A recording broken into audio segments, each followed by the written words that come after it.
So, ayan guys, magprito tayo ng hotdog. Yung favorite mong hotdog. Ayan.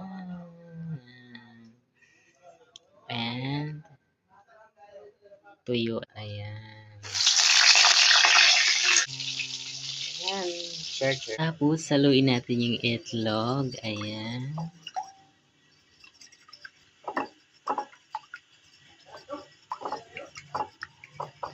Ayan guys, magluluto tayo. Dahil walang lutong ulam na mabibili. Lagyan natin ng kaunting asin, yung sakto lang. Ayan. Ayan. Natin.